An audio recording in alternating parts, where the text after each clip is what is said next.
It is crazy to think that 9 years ago, a younger Ron Burnett with a little more hair on his head posted this video.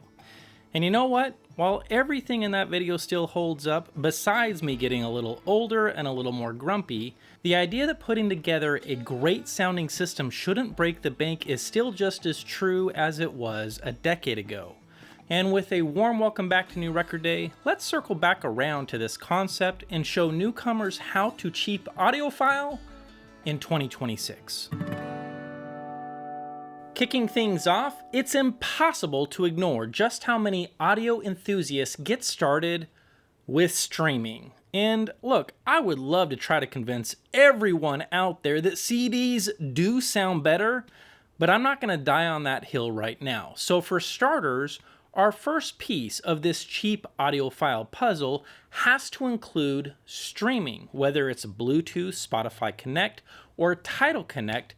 Priority numero uno is making sure that listening to music is easy. No hurdles to jump, no rivers to cross, just the phone in your pocket, and you're good to go. Next, we need to make sure that we have power, and one thing that's evolved over the last 10 years is just how affordable big watts are these days. And yes, that usually points us towards Class D, which some audiophile snobs might stick their nose up in the air about, but you know what? Not me. So yeah, let's settle on, I don't know, let's say 100 watts per channel into 8 ohms. Yeah, that ought to do the trick. Last, while again, I would love to grab the old soapbox and start spitting gospel about room treatment, the reality is most folks getting started on a budget, they're not going to take the bait. So instead, it would come in handy if whatever we landed on had some kind of EQ or better yet, room correction. And I know, that's going to ruffle some feathers for many of the seasoned vets out there that frequent this channel. But let's all remember, we all had to start somewhere, and I will be the first to admit that room correction has gotten way better over the last decade, so let's just keep an open mind. And last, the million-dollar question, how much is this thing gonna set us back? Heck, if this kind of power and tech existed when I published Cheap and Cheerful HiFi all of those years ago, I would imagine we'd be looking at $1,000, if not more, for just this one piece, but as luck would have it, the WiiM Amp Ultra is going to cover everything that we just mentioned and a lot more for the asking price of around $529. Next, we need a pair of speakers that won't break the bank and also pack a punch. For me, my criteria is going to be something fairly neutral in its voicing. And before you have a panic attack that neutral always means boring, let me remind you, like I mentioned in my recent video about 5 audiophile truths that I wish I knew from day one, a lot of newcomers to hi-fi don't actually know what they like right away. So, if I tossed in something like, I don't know, a Klipsch RP600M, I might be shooting myself in the foot by recommending a speaker that is too forward or too bright for some people, so let's not do that. Instead, let's give you something that's going to help you steer your own ship, and since these won't break the bank, if you end up not loving them, flipping them on US Audio Mart won't leave you holding an empty wallet. So yeah, ironically, and giving a nod to the original recommendation in the Cheap and Cheerful HiFi video, we're going to stick with ELAC. So the ELAC Debut 3 doesn't seem to carry quite as much of Andrew Jones's fingerprint as the older Debut speakers did, and it does indeed have an aluminum dome tweeter, which I don't love, but I'm going to tell you right now, this thing kind of surprised me. It sounds pretty dang good. And best of all, like the entire range of the Debut series that has been existing for the last decade, these are only priced at $499, and this just feels, combined with the WiiM Amp Ultra, like one heck of a really solid combo.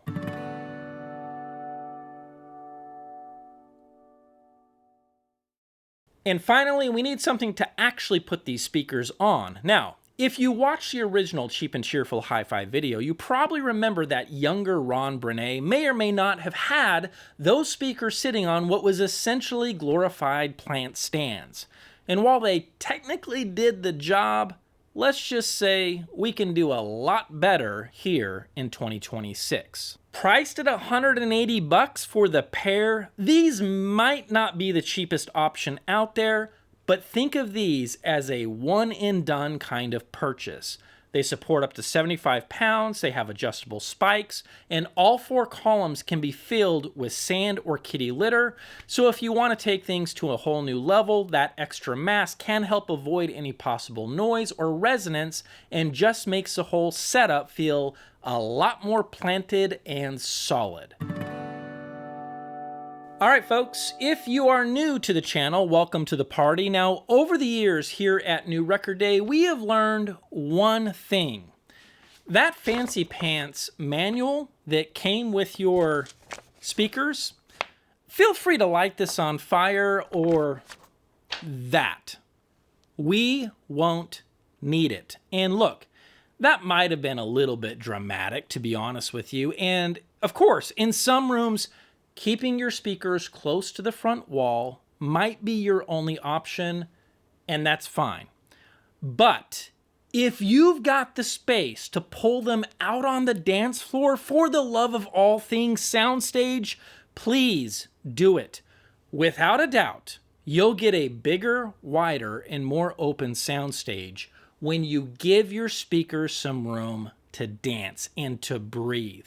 And if you need some help, no problem. Here is a dead simple starting point that works in most rooms. First, grab yourself some painter's tape. Next, divide the length of your room into thirds, measuring from the front wall. That's the wall that you're looking at. Now, plop those speakers down on the first line that you just marked off with your tape and put your fancy pants listening seat on the second line. Now, measure the width of the room and pull each speaker about 1/4 of the way in from the sidewalls. Now, my room is 28 by 18, so that ends up being roughly about 9 feet from the front wall and about 4.5 feet from the side walls. And just like that, presto, a super easy starting point for opening up the stage without spending 1 red cent. And you might be asking yourself, well, how the heck does this little system sound when it's set up like this? And to that I say,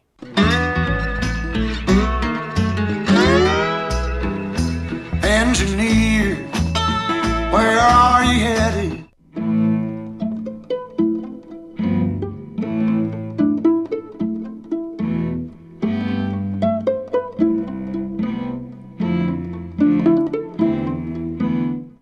No hubiera pensado que yo me iba a enamorar, jamás no quería saber nada más, nunca más.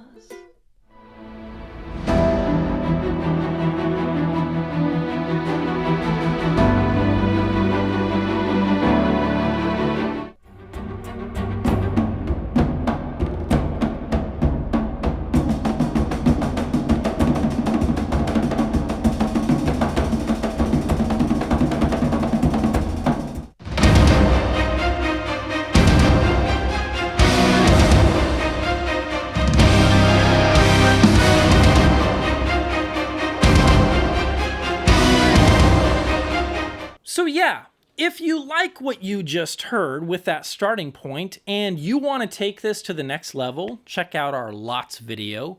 The comments are full of folks just like you who tried it and will never go back to a typical setup after hearing what Lots brings to the audiophile table. Now obviously, no YouTube clip is going to perfectly recreate what this sounds like in person. We've got microphones involved, a room involved, YouTube compression involved, the whole 9 yards. But hopefully what you can hear is that this little system doesn't sound so little. To me, this modest system sounds open and it sounds clean. At no point do I feel like I need to drag out the subs and, more importantly, It sounds like something that would make you want to just sit down, throw on another album, and stay up way too late listening to music. And honestly, that's really the whole point of being a cheap audiophile in 2026. Folks, we're not trying to build the ultimate and last stereo that you're ever going to own. We're not trying to impress the guy on the internet with the $40,000 DAC and magic pebbles sitting on top of his amplifier. No, we're trying to build a system that gets people excited about listening to music. And if you ask me, this setup absolutely gets the job done. And with that, I'll see you cheap loving audiophiles in the next video.